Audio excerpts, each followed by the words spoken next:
sabe exactamente lo que necesitas, incluso antes de que se lo pidas. Amén. Cuando nosotros miramos esta oración está en uno de los sermones más importantes de la vida de Jesús, porque ese es el sermón de el monte. ¿Qué es el sermón del monte? Es uno de sus primeros sermones que él tuvo frente a las multitudes. Y entonces, cuando usted se va a dar cuenta, él empieza a enseñar. ¿Y cuál es el contexto que hay de todo esto? Jesús se dio cuenta que estaban pasando una serie de cosas impresionantes en Jerusalén, donde él desarrolla su ministerio y donde él tenía contacto con los religiosos de ese tiempo. Cuando Jesús llega y tiene la mayoría de edad, porque ya había estudiado, porque ya tenía el título de rabino y empezó a predicar la palabra, él se empezó a dar cuenta, no solamente en ese momento, sino en todos sus 30 años, de qué estaba pasando realmente en esa comunidad.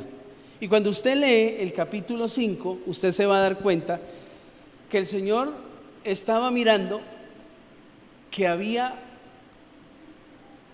un fenómeno que era la religiosidad. Y entonces, cuando él iba y miraba a los religiosos, él los miraba a orar en las esquinas, él los miraba a orar dentro del templo, dentro de la sinagoga. Y muchos de los que oraban en pie y oraban en voz alta. Y quiero darles un ejemplo. Si me regala Lucas 18, perdón.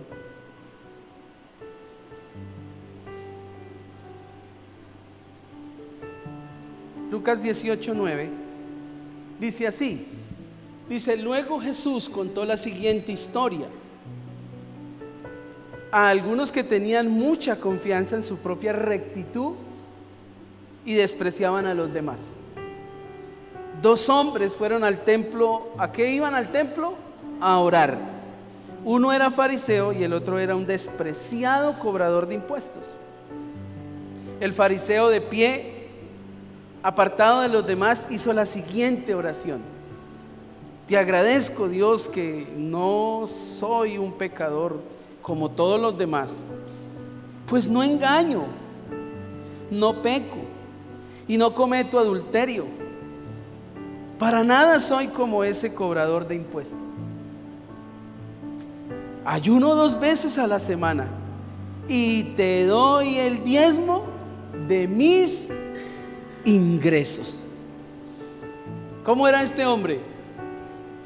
Tremendo, ¿cierto? ¿Cuántos pastores quisieran tener a ese hombre en la iglesia? ¿Sí o no?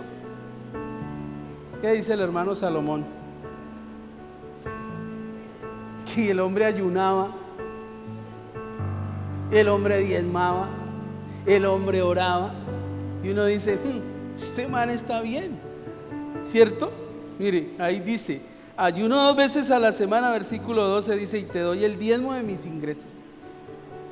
Y sigue orando y dice: en cambio, el cobrador de impuestos se quedó a la distancia y ni siquiera se atrevía a levantar la mirada al cielo mientras oraba, sino que golpeó su pecho en señal de dolor. Mire, de ahí es que los religiosos han sacado esas costumbres. Voy a abrir unas comillas y ya las cierro. De ahí salió: por mi culpa, por mi gran culpa. De ahí, de ese texto salió eso. ¿Sí ve? Pero para nada él estaba diciendo eso. Él simplemente golpeaba su pecho como queriéndose encontrar ¿con quién? Consigo mismo, y decía: no, Señor, yo no soy digno.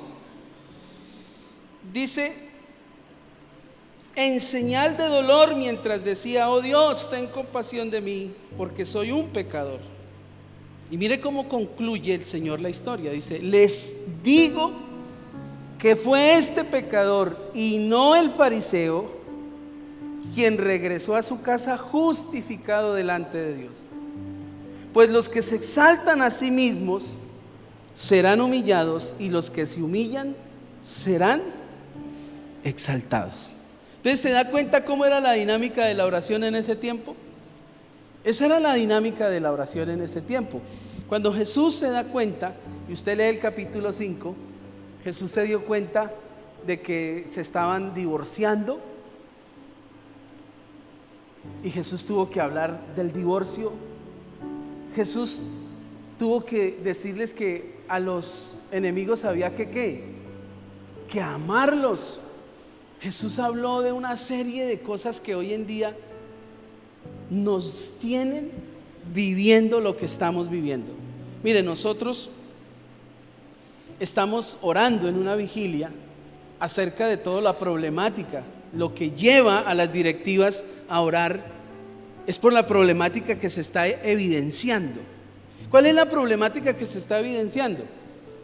Por ejemplo, se está recrudeciendo el conflicto armado otra vez. Nuevamente está cogiendo vuelo, ¿cierto? Entonces miramos que en el Guaviare, miramos que en el Catatumbo, miramos que en Puerto Gaitán, todos esos brotes, es apenas lo que nosotros logramos ver en lo externo. Y eso que está pasando, que es una seguidilla de casi 60, 70 años en lo mismo, es porque no se ha atacado como se debe atacar.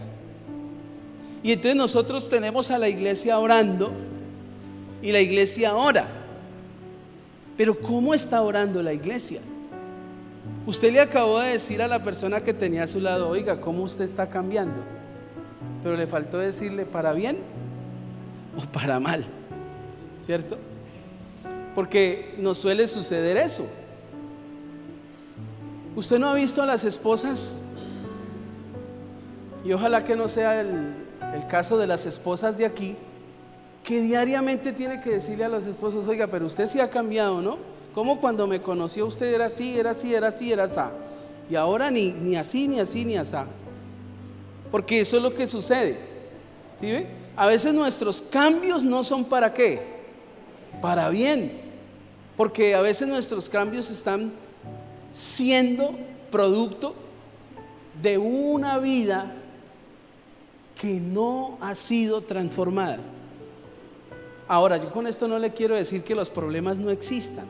Los problemas van a existir siempre, pero la manera como nosotros resolvemos los problemas sí tiene que cambiar. Y entonces yo quiero que nosotros reconozcamos que sí necesitamos orar para cambiar la vida. Si usted no reconoce eso, va a ser muy difícil. Necesitamos reconocer. Ahora, lo que está planteando el texto, ¿qué es? El texto está planteando una nueva forma, una forma renovada de orar. Y vamos a mirar, y yo quiero hablarles hoy de 3 características de esa oración que cambia la vida. Porque Jesús se dio cuenta y Él dijo: no, esta gente lleva años orando, pero parecen sepulcros blanqueados. Esta gente lleva años en la iglesia, pero parecen ese orangután. Y es lo que a veces sucede con nuestras vidas. Si nosotros queremos atacar el problema que hay ahorita, nos toca desde ahorita. Mire, esto es una regla de 3, y yo siempre lo he dicho. Yo tengo mis diferencias, y aquí es donde hago también el paréntesis. Yo tengo diferencias con estarnos nosotros hasta las 5 de la mañana orando aquí. ¿Saben por qué? Porque es que nosotros no vamos a cambiar en una noche un conflicto que lleva 70 años. Nosotros no vamos a cambiar, escuche, nosotros, usted y yo, ella y yo, él y yo, no vamos a cambiar por hacer una oración así de cortica. ¿Por qué? Estamos leyendo un libro con el liderazgo que se llama Un liderazgo espiritualmente sano, y ese libro nos plantea que es muy difícil cambiar las conductas repetitivas de nosotros cuando llevamos 30 años diciendo mentiras. Y entonces yo vengo y les doy un sermón de 1 hora y les digo: oren. Usted tiene que ser consciente que competir con 30 años de mentiras frente a un sermón de 1 hora y frente a una vida escasa de oración va a ser difícil que nosotros cambiemos. Entonces por eso es que nosotros a veces pecamos, lo digo yo, no lo digo por ustedes, como pastores, y a veces creemos que pecamos cuando nosotros queremos tenerlo aquí a usted repetitivamente, ¿sí? A veces yo digo, pero ay, es que este hermano no viene a culto sino solo en Semana Santa, ¿ve? No, es que el hermano no viene a culto sino cuando la mujer ya lo cogió de una oreja y lo trajo, ¿sí o no? Y entonces yo le digo, ¿vamos a cambiar de esa manera? Va a ser difícil, pero el Señor sí plantea una mejor manera. Mire la oración que el Señor plantea, y quiero hablarle de esas 3 características. Y la primera característica que debe tener esta oración que cambia nuestras vidas es una oración interna. Interna, ¿por qué? Mire lo que dice aquí.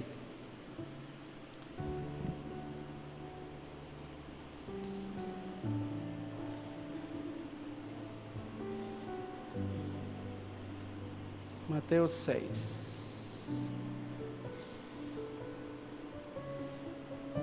Ay, me perdí. Vamos al texto de Mateo. Cuando ores, no lo hagas como los hipócritas, a quienes les encanta orar en público. Fíjese, ya empezamos a anotar palabras. Por ejemplo, empiece usted a hacer lo que tiene que hacer en el estudio bíblico. Ellos oraban ¿en dónde? En público, en las esquinas, en las calles, en las sinagogas, en el templo, donde todos pueden verlos. Les digo la verdad que no recibirán otra recompensa más que esa. Dice, pero tú cuando ores, apártate ¿a dónde? A solas, cierra la puerta detrás de ti y ora a tu Padre ¿en dónde? En privado. Fíjense que todo texto bíblico, casi la mayoría de textos que son narrativas en la Biblia, tienen un fenómeno que se llama paralelos. Y aquí hay un paralelo que es aquel que está haciendo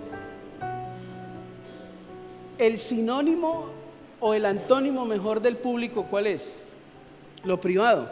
Entonces fíjense que él está tratando de cambiar toda la oración que ellos estaban haciendo, y lo primero que les dice es: ustedes tienen que pasar de lo público ¿a dónde? A lo privado. Y a veces nosotros nos quedamos ahí. Y entonces nosotros decimos: no, vamos a orar y vamos a entrar y vamos a cerrar la puerta y vamos a orar. Y uno pareciese que eso es lo que el Señor estaba diciendo. No, el Señor está atacando la vida interna de nosotros. ¿Qué quiere decir esto? La oración interna nos hace, escuche, vulnerables ante los ojos de Dios. Y entonces, cuando nosotros miramos esa oración que acabamos de leer del fariseo y el cobrador de impuestos, tiene algo que poco nosotros hemos hablado como pastores, y nos cuesta hablarlo desde el púlpito. ¿Qué es? ¿Sabe qué no atacan los pastores desde hace muchos años desde los púlpitos? La vida emocional de las personas. Eso no se toca. A usted le enseñan a orar, a usted le enseñan a diezmar, a usted le enseñan a leer la Biblia, a usted le enseñan a declarar, a usted le enseñan a decir que usted vive en victoria, a usted le enseñan miles y 10,000 maneras de leer la Biblia, pero son muy poquitos los pastores que se atreven a hablar de la vida emocional de las personas. ¿Y usted sabe por qué? ¿Ustedes sí saben por qué? Porque poco llevan una vida interna de oración. Entonces, cuando usted lleva una vida muy externa, porque nosotros somos expuestos a eso, y las figuras públicas, por ejemplo, los que son profesores, los que son secretarios, ¿sí? Los que, por ejemplo, el hermano que, dígame, ¿quién no conoce a Wilmer Guzmán en la Macarena? Dígame cuántas personas no han conocido a Wilmer Guzmán, turistas, pero ¿qué han conocido de Wilmer Guzmán?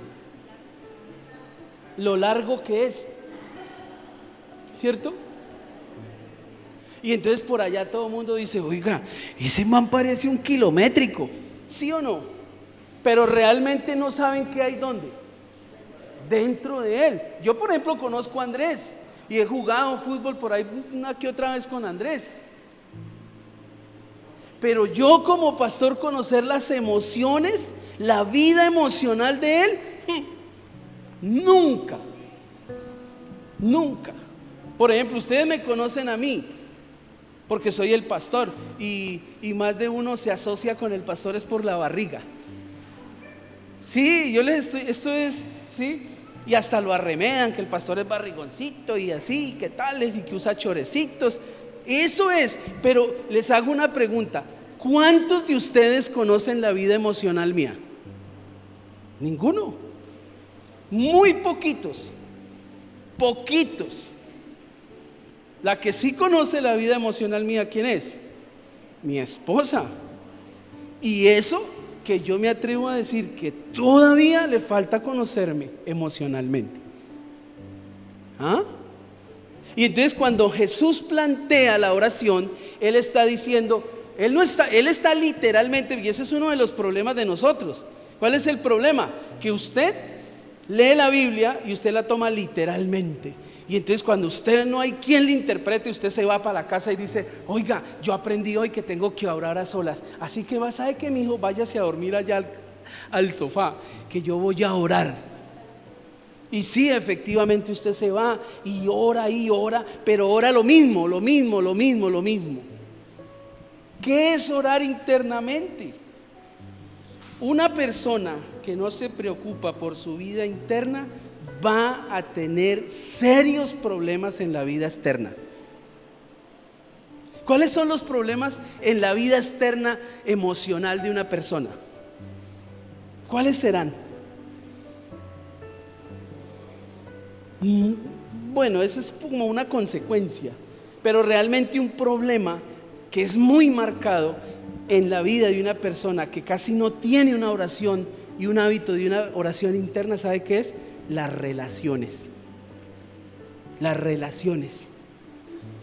¿Usted no ha notado que hay gente que es un problema relacionarse con ellos? Y le voy a poner el trompo en la uña. Y son cristianos. Y son cristianos. Y uno dice, venga, pero luego Jesús no dijo que el que está en Cristo nueva criatura es. Todas las cosas viejas pasaron, aquí todas son hechas nuevas. Es que nosotros no hemos comprendido eso. Por eso es que tenemos a la iglesia estudiando los jueves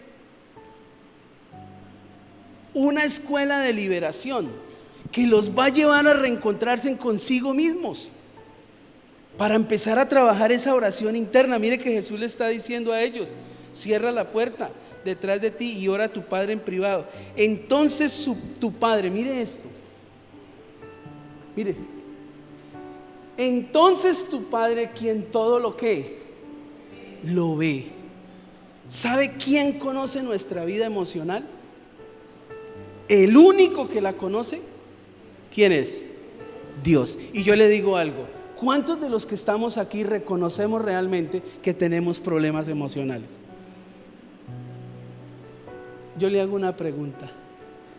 ¿Quién puede resolver sus problemas emocionales? Mire ese texto, mire.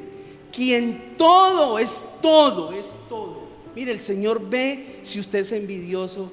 El Señor sabe si usted es una persona herida, si usted es una persona reprimida, si usted es una persona que ha sido golpeada, abusada.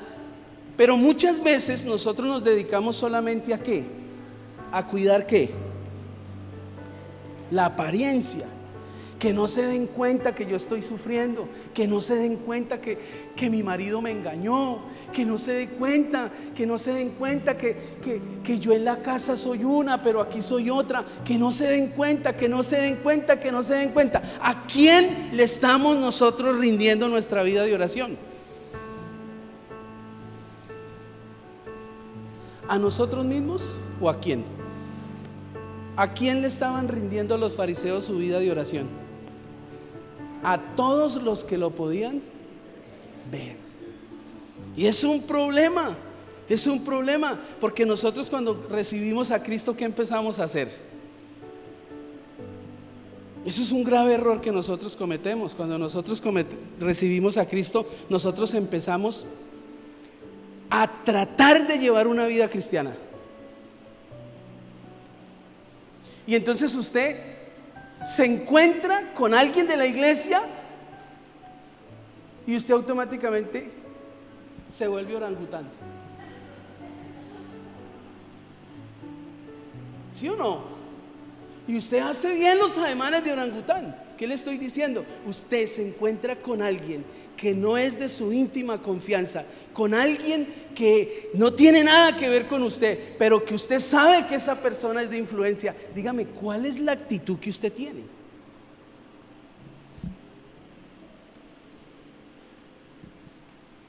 Yo estoy bien emocionalmente, pero usted por dentro se puede estar ¿qué?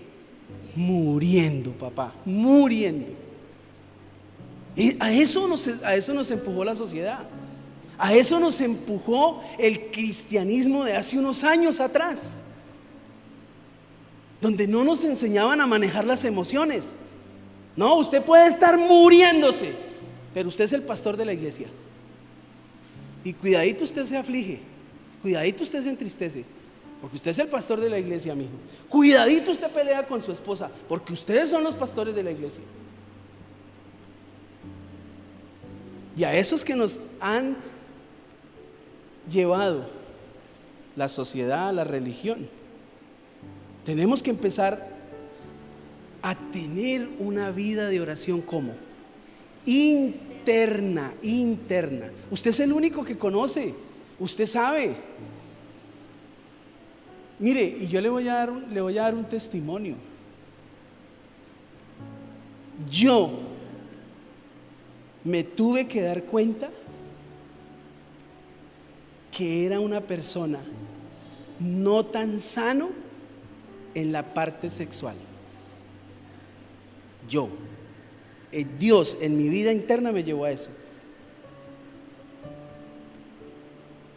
Y yo dije, ¿cómo así? Luego es que esto era pecado. Sí, eso es pecado. Y tuve que empezar a reestructurar toda mi vida íntima con mi esposa.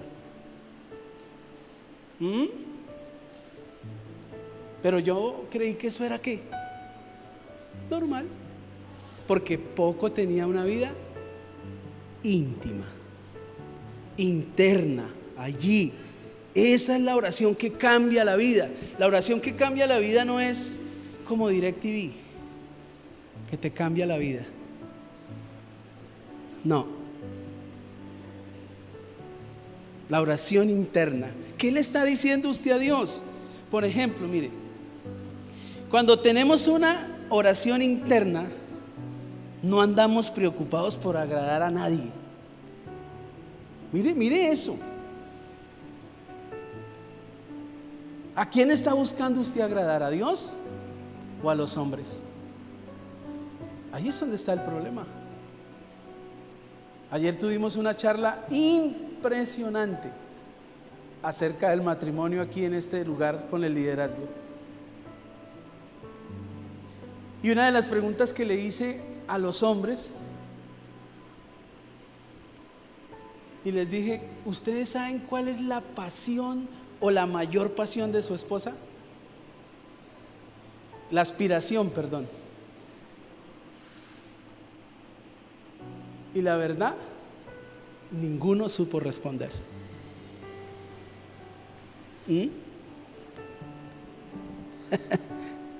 Tremendo eso. ¿Por qué? Porque eso habla de lo desconectados que estamos nosotros de Dios. Cuando usted conecta con Dios, usted empieza a conectar con las personas. Fíjese que una de las cosas que dice este texto es que cuando usted practica la oración interna, eso se va a ver reflejado ¿a dónde? Allá en el público, allá. Quien no tiene una vida de oración interna vivirá siempre engañado por la realidad. Escuche eso. ¿Es usted de los que la realidad lo mueve muy fácil? ¿Cuál es la realidad de hoy en día de Colombia? ¿Quién me dice? ¿Cuál es la realidad en la parte emocional de los colombianos hoy? Desilusión es una muy válida, pero hay una más fuerte. No, escuche. No. Escuche lo que le estoy diciendo. ¿Cuál es la realidad de Colombia hoy que nos tiene a todos con un rasgo emocional que es muy característico en casi la mayoría? Bueno, es valedera, pero hay otra mejor que se ajusta más a lo que estamos viviendo. El miedo. ¿Cómo está hoy la población colombiana? Tiene miedo, y no es cualquier miedo que lo está gobernando. Por ejemplo, yo me atrevería a decirle, y se lo voy a decir a Wilmer para que se lo transmita a todos los comerciantes. Hoy en día están asustadísimos los operadores turísticos y todos los de la cadena de valor por lo que pueda llegarse a pasar con el orden público en la Macarena. Porque si esto se llega a poner pesado, ¿qué pasa con el turismo? Se viene abajo. ¿Sí ve? Pero yo le digo algo, cuando usted tiene una vida interna de oración, ¿qué lo gobierna a usted? ¿El miedo o la fe? La fe. Y eso es lo que Dios, ¿qué hace? Dios le está diciendo a ellos, ustedes son muy oradores, pero realmente cuando vienen las crisis, porque no tienen una vida interna de oración. Cuando usted se entrega a Dios y usted le dice, Señor, por ejemplo, una oración en la vida interna de un comerciante debería ser así. Yo voy a hacer más o menos un monólogo. Señor, yo vivo pegado de esas ventas y me pego de esas ventas. No, yo la verdad, Señor, yo quiero vivir es confiado de ti, ayúdame. No voy a seguir más confiando en esas benditas ventas de ese negocio, porque cuando hay ventas yo soy feliz, pero cuando no hay ventas me amargo. Esa es mi realidad emocional, Señor, ayúdame. Es así debe orar una persona. Pero una persona que no entiende la realidad, ¿qué es? ¿Cómo hace?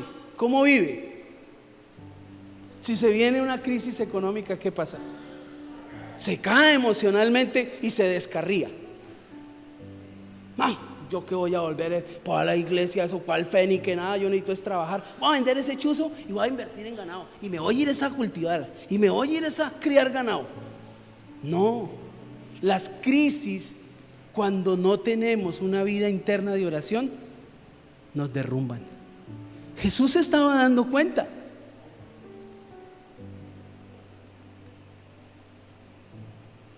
La pregunta es ¿qué tanto nosotros le estamos entregando a Dios en la parte interna nuestra vida en oración? Jesús le dice a ellos que ya tienen su recompensa. Siempre buscamos el reconocimiento, el éxito en lo externo, dejando de un lado lo interno. Mire, el mayor éxito es que usted tenga una vida emocionalmente sana, porque nada de las realidades de este mundo lo van a poder mover y desestabilizar. Si usted se pone a hacer cuenta, realmente lo que desestabiliza nuestra vida emocional son todas las realidades que están alrededor. ¿O usted cree por qué le dijo él en ese mismo sermón? Le dijo a ellos: ustedes andan afanados, andan preocupados, no busquen las cosas materiales. Dice: busquen primero el reino de Dios y su justicia. ¿De qué se dio cuenta Dios? Que internamente, ¿quién los gobernaba a ellos? El dinero, las cosas materiales. ¿Sí ve? Y ni qué hablar de los divorcios, de todo eso que él está hablando ahí. Es que yo quisiera que usted hiciera la tarea, váyase y léase allá después, cuando usted se acuerde de esto de vigilia, diga: voy a leer Mateo 5 y Mateo 6. Mateo 5, usted se da cuenta de todas esas cosas que están pasando, y el Señor dice: esta gente jamás va a superar esas realidades si no ora internamente, porque están acostumbrados a orar así, a que los miren, una oración muy externa, superficial. Él quiere una oración más interna. La segunda característica, que aunque pareciese ser muy igual a la primera, tiene que ver con una oración íntima. Íntima. ¿Por qué íntima? Porque aquí es donde ya nosotros tenemos que reconocer que la puerta habla de intimidad. Ahora sí, tomemos el texto literal. Cuando usted va a tener intimidad con su pareja, ¿usted qué es lo primero que busca? Estar solo, porque va a tener intimidad, y la intimidad es descubrir aquellas cosas secretas. En este caso, descubrir esas cosas secretas que no se ven realmente con los ojos, y usted empieza a descubrir. Eso es intimidad. Dice: lo que se perdió en el huerto del Edén fue la intimidad. ¿Por qué fue perder la intimidad? Mire, Génesis 3:1. Quiero que miren algo. Mire lo que pasaba en 3:1. La serpiente era el más astuto de todos los animales salvajes que el Señor Dios había hecho. Cierto día le preguntó a la mujer: ¿de veras Dios les dijo que no deben comer del fruto de ninguno de los árboles del huerto? Versículo 2. Claro que podemos comer del fruto de los árboles del huerto, contestó la mujer. Es solo del fruto del árbol que está en medio del huerto del que no se nos permite comer. Dios dijo: no deben comerlo, ni siquiera tocarlo. Si lo hacen, morirán. No morirán, respondió la serpiente a la mujer. Dios sabe que en cuanto coman del fruto, se les abrirán los ojos y serán como Dios, con el conocimiento del bien y del mal. La mujer quedó convencida, vio que el árbol era hermoso y su fruto parecía delicioso, y quiso la sabiduría que le daría. Así que tomó del fruto y lo comió. Después le dio un poco a su esposo que estaba con ella, y él también comió. Y mire lo que se viene ahí, que es lo importante. En ese momento se les abrieron los ojos y de pronto sintieron ¿qué? Vergüenza. Vergüenza. Escuche esto. ¿A dónde se siente la vergüenza? ¿Afuera o adentro? Pero ¿en dónde se produce? Afuera. ¿Sí? Por eso, si usted es de las personas que poco tiene intimidad con Dios, a usted cualquier cosa de su carácter le va a dar vergüenza. Escuchen, mire, por su desnudez. Entonces cosieron hojas de higuera para cubrirse. ¿Qué intentaron hacer? Tapar. ¿Sabe qué produce la falta de identidad? Eso. Cuando usted no tiene intimidad con Dios, usted quiere a toda hora que tapar. ¿Es usted de los que mantiene mirando cómo tapa el pecado?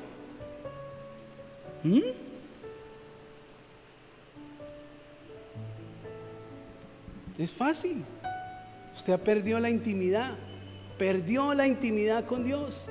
Y al perder la intimidad, usted quiere tape por aquí y tape por allá.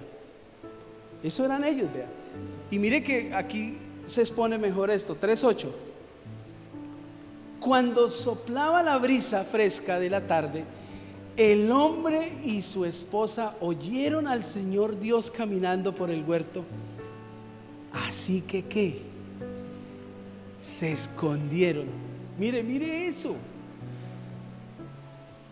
¿Qué dijo Dios en el relato que estamos leyendo? Que Él todo lo ve. Y estos sí que la sacaron del estadio, tratando de esconderse de Dios. Y dígame si nosotros a veces no somos lo mismo. Mire, yo le voy a decir algo. Si usted es de los que dice, ay, allá viene el pastor, pilas, eso habla de que usted no tiene intimidad con Dios. Porque si usted tiene intimidad con Dios, usted no está haciendo nada de lo que usted se pueda arrepentir. Y el que viene allá es un mortal que no sabe todo lo que usted hace. En cambio Dios sí. Pero eso habla de la miserableza que tenemos nosotros en el corazón. Cuando nosotros decimos, uy, no más, no, allá viene el pastor, no publique esa foto que el pastor se da cuenta. La bellocia. A mí me gusta el amarillo, pero el pescado no es el trago putrefacto que... ¿Sí ve? Mire. Dice, cuando soplaba la brisa fresca de la tarde, el hombre y su esposa oyeron al Señor Dios caminando por el huerto, así que se escondieron del Señor Dios de entre los árboles. Y mire el siguiente versículo. Entonces el Señor Dios llamó al hombre, ¿dónde estás? El hombre contestó, te oí caminando por el huerto, así que me escondí. Y aquí está lo más difícil de esto. Tuve miedo. Mire, cuando usted pierde la intimidad, usted tiende a esconderse de la realidad. Mire, no hay nada más bonito que usted pueda caminar por las calles de la Macarena como hombre. Que usted salga y camine por las calles de la Macarena sin miedo a que estén diciendo, mire, allá va ese, mírelo. Y ayer estaba metido por allá donde no tiene que estar metido. Digan amén, no ay.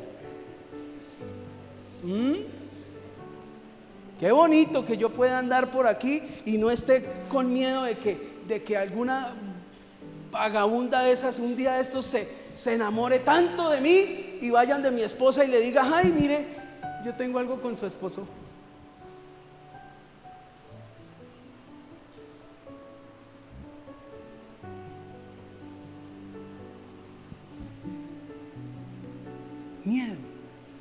Miedo. Hay muchas cosas que producen miedo en nosotros, no solamente lo que le acabé de decir, muchas.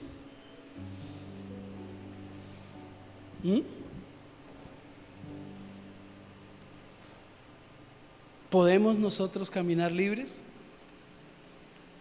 De eso se dio cuenta Jesús. Por eso Jesús le dijo algo a los fariseos. ¿Sabe qué le dijo a los fariseos? Y le dijo: cuando vayan a criticar a alguien, sáquense en esa viga que tienen ahí primero, porque el Señor los conocía. Y Él decía: ustedes sáquense en eso de ahí, porque nosotros tendemos a eso. Nosotros tendemos a criticar a los demás por el miedo que ellos sienten de no ser descubiertos, pero nosotros también tenemos cositas por ahí.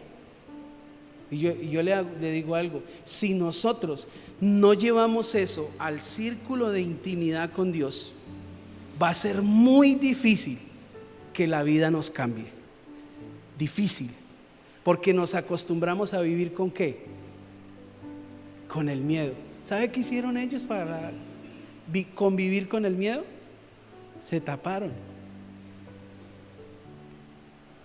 Vamos a ir a presentárnosle a ver qué nos dice. Ojalá que no nos achucharre ahí cuando no le aparezcamos. Yo me imagino esa cosa, ¿cierto? Y yo le voy a hacer un poquito más explícito. A mí me daba un miedo cuando el pastor me decía: Martín, lo espero en la oficina que tenemos que hablar. Yo decía: mínimo le contaron, mínimo me pillaron, mínimo me no sé qué. Y yo llegaba allá y yo pasaba saliva. Dígame, mi pastor, dígame. Y yo con esa carita de yo no fui. Me decía: no, ¿cómo le parece que necesito pintar? No sé qué. Y yo por dentro.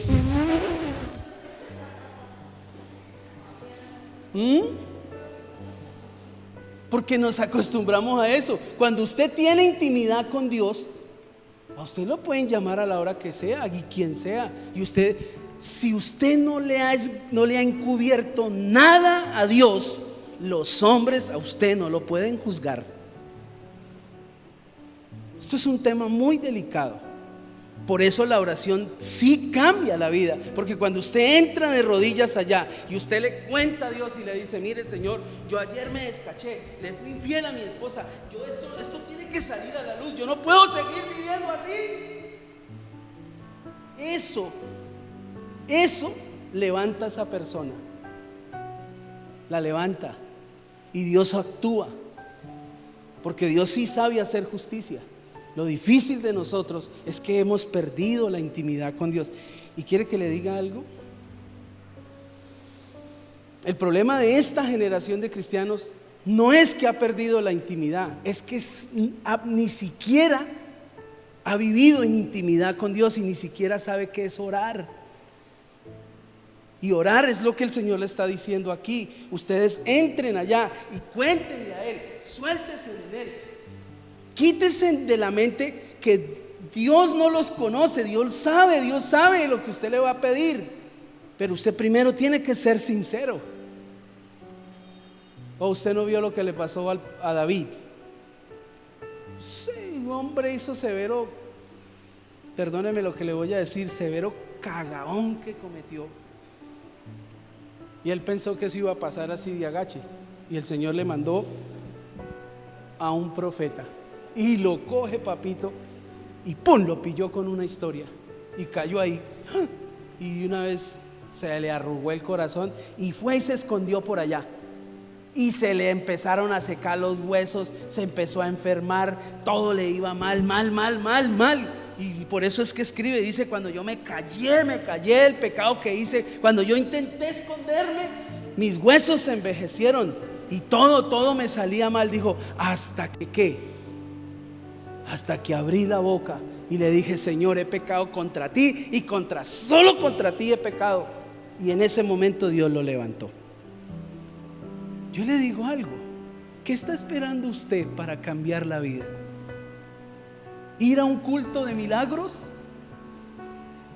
¿Qué está esperando usted? ¿Qué expectativa tiene de la oración? La oración que cambia las vidas, ella es aquella que se preocupa por lo interno. Y cuando usted ya está en lo interno, usted se suelta en intimidad con Dios y empieza a contarle a Dios todo se lo cuenta. Y Dios empieza a levantarlo.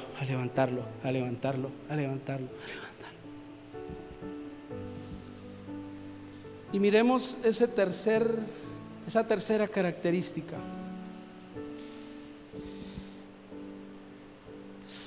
dice esto, mire, es una oración intensa.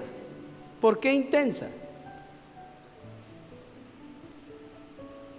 Cuando ores, versículo 7 del texto que estamos, Mateo 6:7, dice: cuando ores no parlotees de manera interminable, como hacen los gentiles.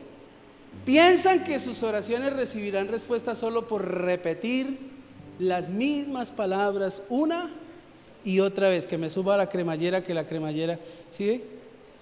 Eso es tener intimidad. Ella desde allá me dijo que... Entonces yo estoy siendo como sin miedo. Es que esta cremallera se le baja este pantalón. Hoy es la segunda vez que...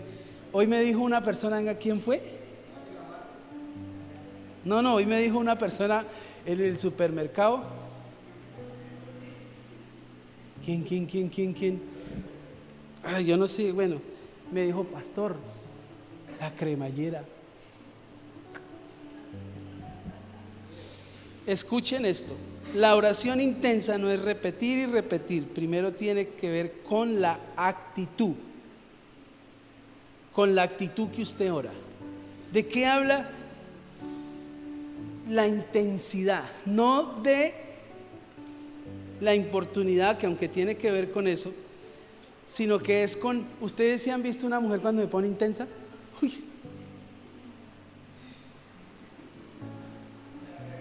Sí, Andrés, que pone intensa. Sí, ya empezó a tapar, mano. Mire, cuando una mujer se pone intensa es porque quiere conseguir algo, ¿sí o no?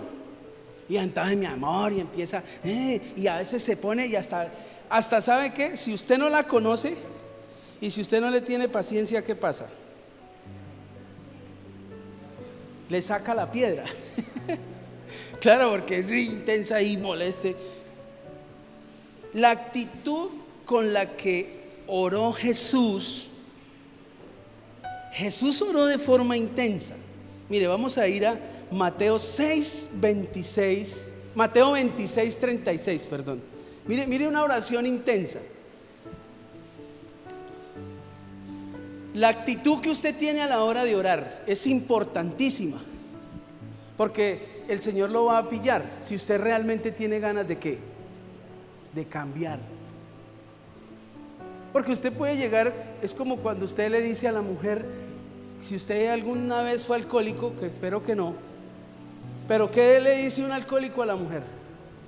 No vuelvo a tomar. Y al otro día con ese dolor de cabeza dice: uy, no, yo la verdad no vuelvo a tomar. Pero la demora es que le ofrecen una y ¿qué? Pues ahí cae, ¿sí o no?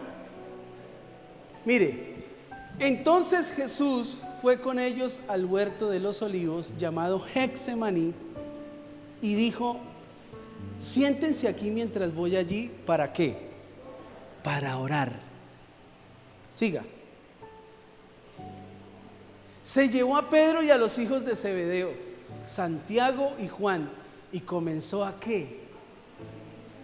Mire, la oración intensa tiene que ver con esa emoción que usted le cuesta sacar. Le repito, la oración intensa tiene que ver con esa emoción que a usted le cuesta sacar. ¿Qué empezó a hacer el Señor? ¿A qué? A afligirse. Fíjese, y a angustiarse. Ahí es donde nosotros a veces tenemos que comprender a las personas. Era Jesús. Había multiplicado los panes y los peces. Le había hecho a la tormenta: cállate.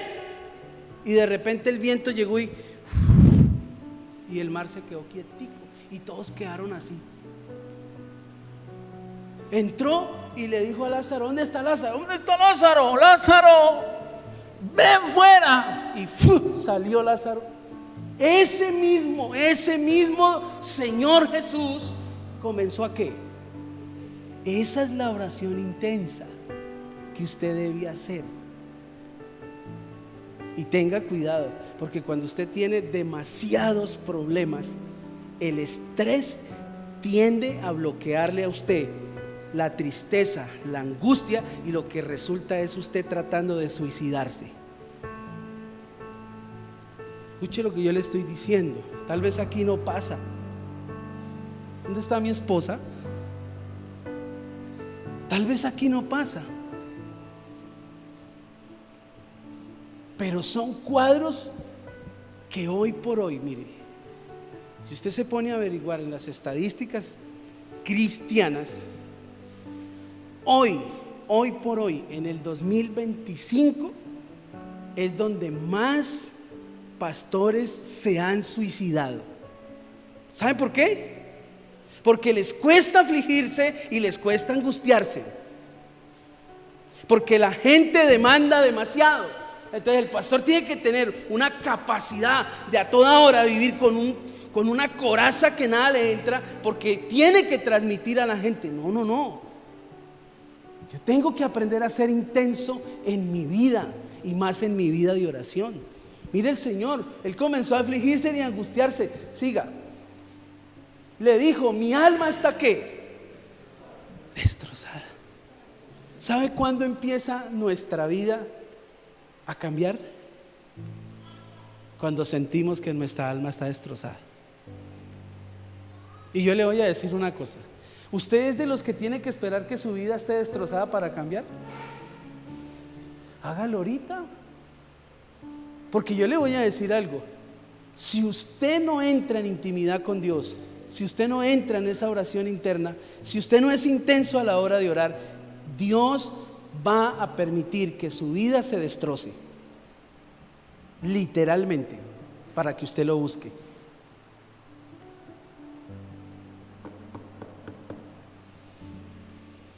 Destrozado, dice, de tanta tristeza. ¿Ah? Oye, hermano, ¿cómo está? No, hermano, así como triste. ¿Cómo así que triste? Bendecido y en victoria. Cambia esa cara. No. Yo en estos últimos años he aprendido a ver la tristeza en las personas y a saber que esa tristeza la está causando un cuadro emocional que no ha sido llevado a la intimidad con Dios.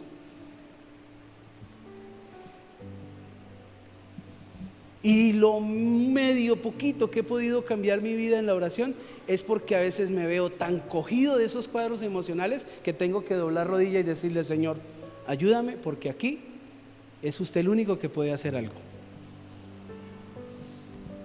Hasta el punto de que yo le digo: ¿la tristeza era poquita o era harta? Era harta, mire. Quédense aquí y velen conmigo. Quédense aquí en las noches con Jesús conmigo. O sea, hoy un miércoles. Eso como que fue un miércoles a las 7 y eran como las 10, las 11 más o menos, cuando el Señor les dijo: siga. Él se adelantó un poco más y se inclinó rostro en tierra mientras oraba. Eso nos habla de una oración intensa ya, que hay cosas que a usted lo ponen a doblar rodilla. Dice: Padre mío, si es posible que pase de mí esta copa de sufrimiento, sin embargo quiero que se haga tu voluntad, no la mía. ¿Sabe qué es lo bonito de tener intimidad con Dios?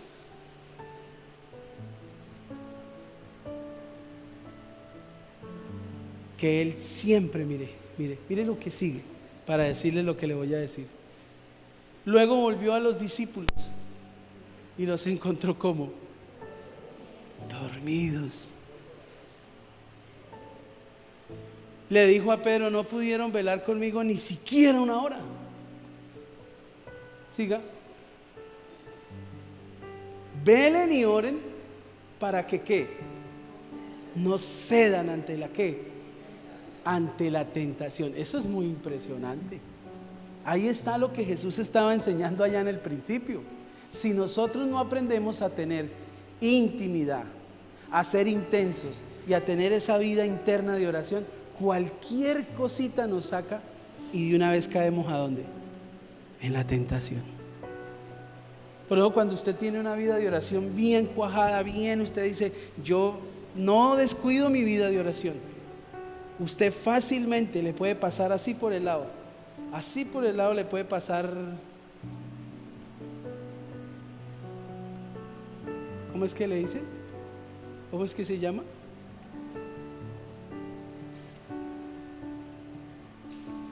La compañera de Laura Cuña,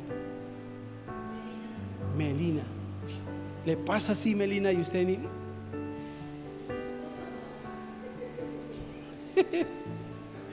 Esa muchacha es muy bonita, ¿sí o no? ¿Cuántos dicen amén? Le puede pasar el mismo diablo pintado de mujer con todos sus atributos y usted dice, aquí no. ¿Sí ve? Por eso es importante tener esa vida intensa.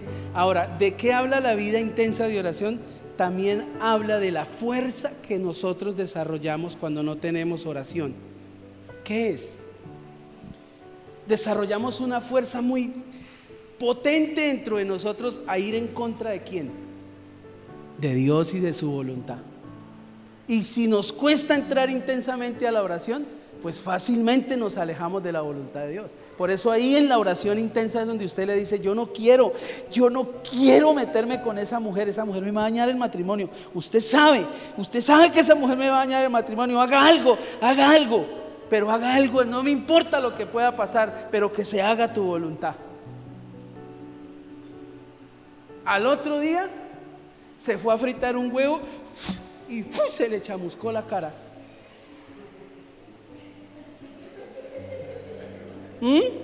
Y quedó lindo, ahora ya no lo volteé a mirar nadie. Señor, tu voluntad es perfecta. Y la mujer, como le dijo, contigo hasta la muerte. Pues le tocó aguantárselo así quemado. Yo le estoy hablando en un sentido figurado, que muchas veces nosotros nos cuesta orar porque le tenemos miedo a la voluntad de Dios. Mire el Señor le está diciendo, si no puedo, dice, velen y oren para que no cedan ante la tentación, porque el espíritu está dispuesto, pero el cuerpo es débil. Y aquí es donde yo tengo que decirles que la oración es netamente espiritual. ¿Qué quiere decir eso? Usted tiene alma, cuerpo y espíritu. Y usted tiene que vencer todas esas mañas en la mente que se ven reflejadas en su cuerpo, en sus miembros. ¿Qué dijo Pablo? ¿A dónde descubrió él que estaba el pecado? En los miembros. ¿Cuáles son los miembros del cuerpo? ¿Cuáles son los miembros del cuerpo con los que más peca Andrés? Hay muchos, ¿cierto? Él dijo los ojos y Lina hizo ¿sí o no? Los ojos, ¿sí ve? Y entonces ahí es donde usted, en esa oración intensa, usted le entrega eso al Señor. Y usted dice, Señor, soy débil por esta área, soy débil en esta área. Y el Señor empieza a ayudarlo, empieza a ayudar. Pero si usted por el contrario dice, no, yo puedo manejar esto, tenga cuidado. Tenga cuidado con a veces creer ser espiritual y decir, yo me le puedo enfrentar a esto. Y usted dice, yo me le puedo enfrentar a esto. Entonces se imaginan donde Jesús no hubiera hecho esta oración y hubiera dicho, ay papá, yo voy es para la cruz, mijo, yo soy el Hijo de Dios. ¿Qué les pasa? ¿Dónde está la cruz? ¿Dónde está? Él no quería ir allá. Y lo que lo hizo ir allá fue la oración intensa que él hizo. Fue tan intensa que ¿qué pasó con el sudor? Se convirtió en gotas de sangre. ¿Sí ve? Yo quiero que usted recapacite hoy. Ore, pero ore intensamente. No ore así como esos pechifríos que, ay Señor, gracias por los alimentos. Señor, así como me diste hoy la yuca, mañana deme la papa. Muchas gracias, amén. No, usted tiene que pasar a otro. Estos días mi esposa me puso a orar más intensamente. Chismosos. ¿Y saben por qué? Porque la embarré. Se me salió algo que no tenía que salirse. Y pequé con mi lengua. Y le pido perdón delante de la iglesia. Porque el corazón ha estado triste. Y he tenido que ir a la intimidad y decirle: jamás me imaginé que a estas alturas yo fuera a ser así. Pero soy su pastor. Y tengo conocimiento de causa de lo que está pasando en mi vida. Y entonces eso me lleva más a orar, más a ir allá intensamente a decirle: Señor, es imposible que esto esté pasando, ayúdeme. Y Él transforma mi vida. Pero si yo digo: eso es normal, tengamos cuidado.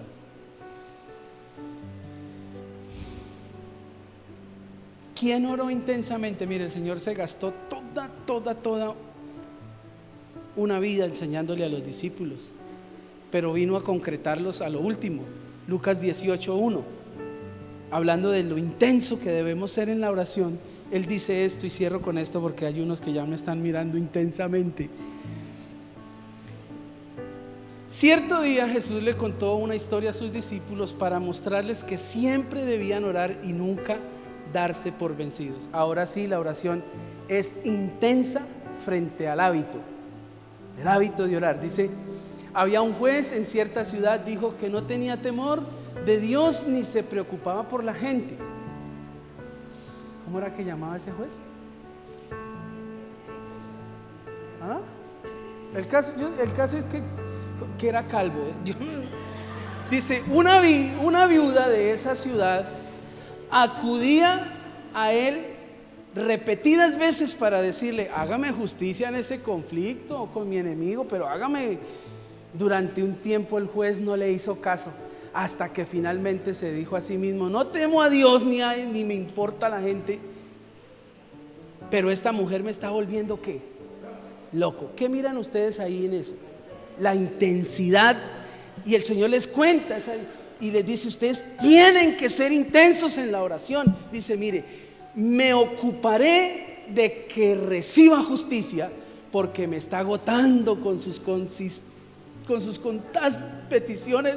Entonces el Señor dijo: aprendan una lección de este juez injusto. Miren, si hasta él dio un veredicto justo al final, ¿acaso no creen que Dios hará justicia a su pueblo escogido que clama a Él día y noche? ¿Seguirá aplazando su respuesta? Les digo, Él pronto les hará justicia. Pero cuando el Hijo del Hombre regrese, ¿a cuántas personas con fe encontrará en la tierra? ¿Sabe de qué habla la oración intensa? ¿Sabe por qué a veces no oramos tan repetidamente? Porque no tenemos fe. Y la falta de fe se traduce en no conocer a Dios. ¿Y cómo nosotros no conocemos a Dios? A Dios se conoce de dos maneras. Hay dos maneras que usted puede tener muchas, pero a mí el Señor, en lo poquito que llevo al lado de Él, me ha enseñado dos. Usted conoce a Dios leyendo la palabra y orando. Porque lo que usted lee se tiene que traducir en lo que Él le dice. Y usted va y le dice: Señor, su palabra dice que yo tengo que amar a mi esposa como Cristo amó a la iglesia. Enséñeme eso. Y entonces el Señor empieza con un proceso en que usted tiene que cambiar la manera de amar, y amar sacrificialmente, y usted tiene que amarla dándole a ella y tratándola bien, porque Cristo nos ama. Y entonces usted empieza a mirar que conocer a Dios aumenta su fe, y cuando aumenta su fe, usted se vuelve una persona de fe. Y entonces, ¿en qué traduce esto? Si yo no conozco a Dios a través de la oración, yo no voy a tener respuestas de Él cuando yo oro. Mire, si no oramos intensamente, será imposible cambiar nuestra mente. Escuche lo que le estoy diciendo. Si no oramos intensamente, será imposible cambiar nuestra mente. ¿Cuántos quieren una vida transformada? Si queremos una vida transformada, necesitamos tener una oración renovada. Renueve su vida de oración. ¿Qué es? Entre más, cabe más profundo. Ahí, métase más en la oración internamente. Métase con Dios y dígale: Dios, yo quiero conocer mis emociones realmente. Yo quiero saber, ¿sabe qué le dije un día a Dios? Yo le dije: yo quiero saber por qué yo reacciono de la manera como reacciono. Porque yo reaccionaba era pegarle a la gente. Mi esposa se lo ha dicho a ustedes y yo les he contado, yo no podía jugar fútbol. Jugaba muy bien, me gustaba y jugaba. Pero yo no duraba un campeonato de 15 partidos, jugaba por ahí 4 o 5. Del resto mantenía expulsado. Porque el árbitro, cualquier cosita injusta que iba y me pitaba, yo le decía: ¿qué, mano? ¿Pero usted por qué pita así? Y yo esperaba que el árbitro me dijera: ¿pero qué? Y cuando me hacía así, yo ya lo tenía medido y ¡pum! Allá. Y eso se formaban unas gazaperas. Yo era de esos. Yo le paré a un policía ahí con un arma así y lo desafié y le metí una cachetada en la jeta y le dije: ¿usted qué? ¿La va a usar o qué? ¿Usted no es capaz de usarla? ¿Qué le pasa? Yo era de esos, ese era su pastor. Y hoy un hermano me dijo: ay, ¿sabe qué me dijo un hermano hoy? Dijo: uy, yo no sé cómo hace usted para aguantárselos, pastor. Y le dije: tranquilo, que yo sé cómo hago para aguantármelos. El amor que Dios ha puesto en el corazón. Porque fui y le dije: yo no tengo amor. Aquí es donde voy a entrar a aplicar la palabra. Y ya cierro. Le dije: yo no tengo amor, porque nunca sentí amor de mi papá. Y le dije a él, no me venga a decir que usted es mi papá, cuando a mí mi papá no me amó. Y él me dijo: le voy a dar amor, se acordará de mí. Y me dio tanto amor para amar a mi papá, que nunca me amó. Ese es el cambio que necesitamos. Eso es cambiar la vida. Yo le decía a él en oración: regáleme una mujer. Y me regaló una mujer linda, en todo el sentido de la palabra. Pero tuve que decirle que me enseñara a amarla, porque tampoco recibí un buen ejemplo de cómo amar a una mujer. Por eso la golpeaba. Por eso yo era de los que toco madera. Yo no le regalaba nada a esa vieja, mano. Era porque a mí nunca mi papá me llegó con algo y me decía: mire, mijo, esto es para usted. Y con un trabajo que tenía, papá tuvo para darnos carreras en universidad. Papá tuvo para comprarnos carro a cada uno de nosotros. Papá tuvo plata. Y nunca nos llegó con algo así: mijo, esto es para usted. Yo tenía que caminar, en diciembre caminábamos con mis hermanos y ellos me alzaban a pasar unos vallados grandísimos. Vallados son esas lagunas que tienen harto pasto. ¿Y sabe a dónde íbamos? A donde el compadre de mi papá. Porque el compadre de mi papá sacaba toda la ropa de sus hijos en diciembre y les renovaba el closet. Y toda la ropa que sobraba del compadre de mi papá, que mi papá era el jefe de cuentas personales de los ferrocarriles nacionales, y dentro de ellos le manejaba la plata al compadre. Y yo caminaba con esas bolsadas de ropa y llegábamos a la casa y todos contentos nos decíamos: esto me queda bueno a mí, vamos a estrenar. Esa fue mi vida durante toda mi niñez. ¿Cómo está mi alma? ¿Cómo está su alma? ¿Qué tuvo que vivir usted? Si usted no lleva todo ese pasado a la intimidad con Dios, usted jamás podrá ser una persona sana emocionalmente.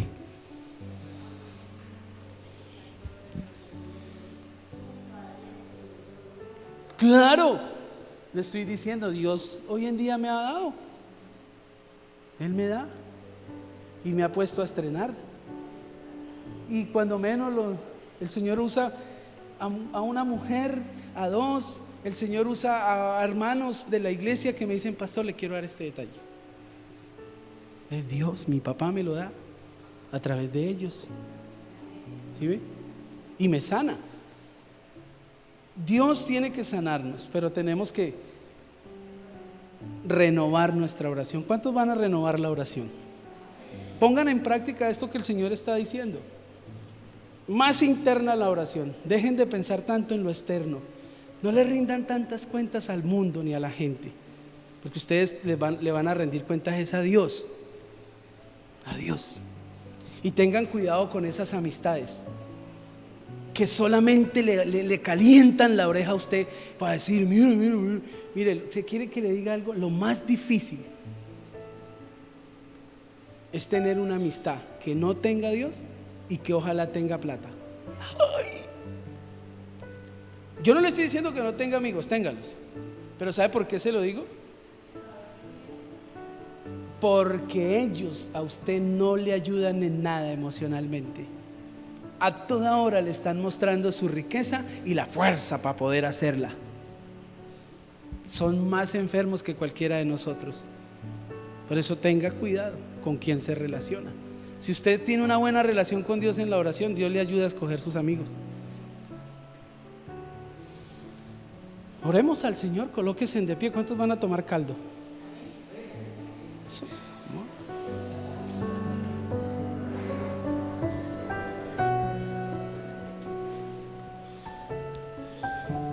¿Cuántos orangutanes hay aquí? Perdón, ¿cuántos hermanos hay aquí?